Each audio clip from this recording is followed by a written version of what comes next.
بسم الله الرحمن الرحیم. راځو د نن ورځې په درس کې په هم ټیپ کې پاراګراف بخش وایو. که چیرې موږ تاسې یوه لیکنه ولرو، د مثال په ډول دا یوه لیکنه ده.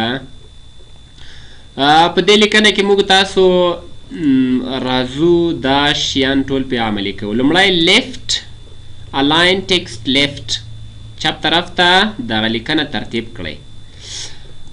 او که چیرته په دې باندې کلیک کوئ، سنټر په مابین کې کیږي او رایټ ښي طرف ته ځي.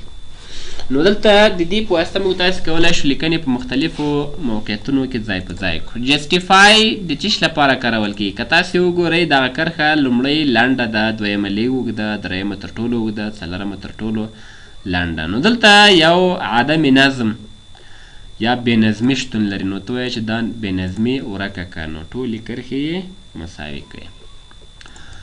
او جسټیفای لا میډیم او های، که تاسو په های کلیک وکړئ نو د کلماتو ترمنځ به فاصله ډیره زیاته شي. که په میډیم کلیک وکړئ نسبتا به کمه شي، یعنې متوسطه به شي. او که چېرته په لا جسټیفای باندې کلیک وکړئ نو دا فاصله به ډیره کمه شي. او که چېرته په فقط جسټیفای کلیک وکړئ نو دا به په معیاري حالت سره ترتیب شي. بل دلته لاین سپیسینګ ده، که چېرته تاسو په دې باندې کارسر ودروئ نو دلته لیکلي دي لاین اینډ پاراګراف سپیسینګ، د کرښو او د پاراګرافونو ترمنځ فاصله. دلته تاسو کولی شئ د کرښو ترمنځ مختلفې فاصلې وټاکئ. او دا لاین سپیسینګ اپشن ده، دا په اپشنونو کې وایو.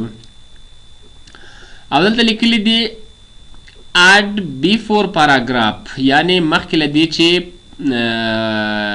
پاراګراف پیل شي نو ماته یو مشخصه فاصله واچوه.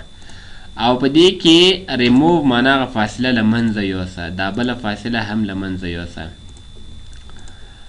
او همدارنګه اډ سپیس افټر پاراګراف، له پاراګراف څخه وروسته ماته فاصله اضافه که. البته دغه فاصلې بیا موږ تاسې په دغه ځای کې هم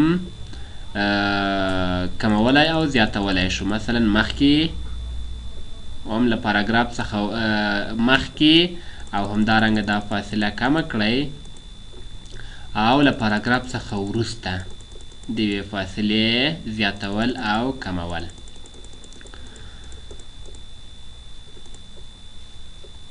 خو په دې ځای کې موږ تاسې کولی شو چې دلته د فاصلې اضافه کولو او د کمولو اجازه ورکړو او ورته علاوه کولی شو فاصله. او همدارنګه دلته د لیکنې انتقال ده، ډیکریز انډنټ، له چپ طرف څخه یې فاصله کمه که او بیرته دا فاصله زیاته که، فاصله یې زیاته که، فاصله یې کمه که.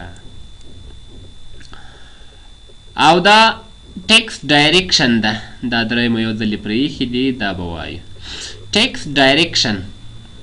ټکسټ ډایرکشن که چیرې تاسو انګلیش لیکنه لیکله نو دا به ورته انتخابوئ، او که مو خط په پښتو لیکل نو دا به ورته انتخابوئ.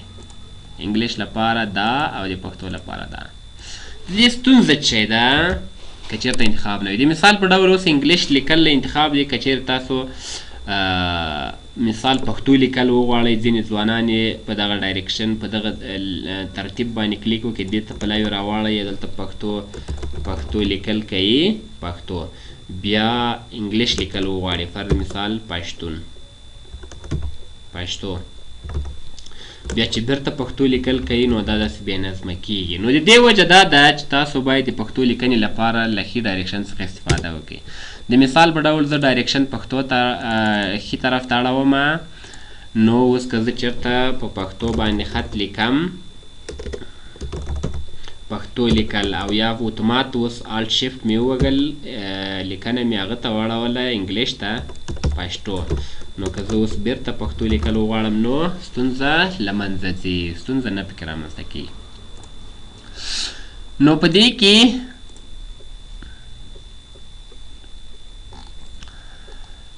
کې موږ تاسو کولی شو یوه لیکنه چپ طرف ته او یا هم ښي طرف ته ترتیب کړو.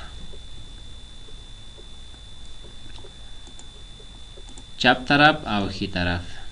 د نن لپاره په همدې ځای باندې بس، نور بیا په بل درس کې ووایو.